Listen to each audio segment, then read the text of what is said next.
तस्मै श्री गुरवे नमः। दोस्तों, कल व्यास पूर्णिमा अर्थात गुरु पूर्णिमा है।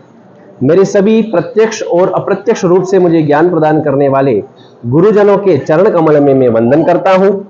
वैदिक काल से ही गुरु शिष्य परंपरा चली आ रही है। गुरु शिष्य परंपरा नई पीढ़ी तक ज्ञान पहुंचाने का एक सोपान है। गुरु द्वारा जो शिक्षा या विद्या शिष्य को सिखाई जाती है, उस ज्ञान को अर्जित कर बाद में शिष्य गुरु के रूप में अपने शिष्यों को उसकी शिक्षा देता है और यही क्रम चलता आ रहा है और इसे गुरु शिष्य परंपरा कहते हैं। और शिक्षा व विद्या का विस्तार गुरु शिष्य की परंपरा से होता रहता है। गुरु से शिष्य को मिलने वाला ज्ञान संगीत, कला, अध्यात्म, वेदाध्ययन, वास्तु आदि कुछ भी हो सकता है। हमारे जीवन में गुरु का बहुत महत्व होता है। मनुष्य के लिए भगवान से भी बढ़कर गुरु को माना जाता है और श्रीमद् भागवत भी यह कहता है कि यस्य साक्षात भगवती ज्ञान दीप पदे गुरु, अर्थात हृदय में ज्ञान के दीपक को प्रज्वलित करने वाले गुरुदेव साक्षात भगवान ही है।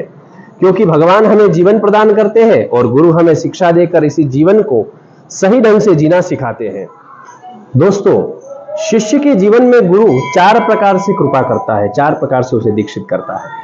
प्रथम, स्मरण से।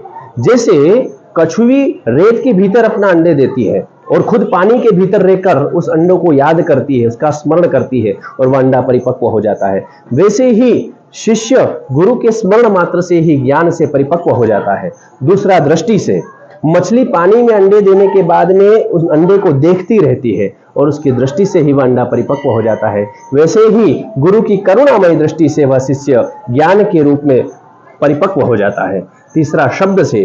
किरकरी यानी कि टिटोरी जो होती है, वो अंडा देने के बाद में आकाश में शब्द करती हुई घूमती रहती है और उसके शब्द से ही वह अंडा परिपक्व हो जाता है। और चौथा, स्पर्श से। जैसे मयूरी अपने अंडे देने के बाद में उस पर बैठ जाती है, यानी कि उसके स्पर्श से ही वह अंडा परिपक्व हो जाता है, वैसे ही गुरु के हस्तकमल मस्तक पर आने से ही शिष्य जो है वो ज्ञान में परिपक्व हो जाता है।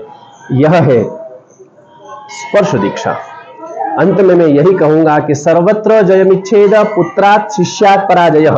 सभी जगह अपनी विजय की इच्छा रखने वाले पुत्र से अपना पिता और शिष्य से गुरु हमेशा पराजय की ही कामना करता है। पुनः पुनः आप सभी को गुरु पूर्णिमा पर्व की हार्दिक शुभेच्छा अस्तु।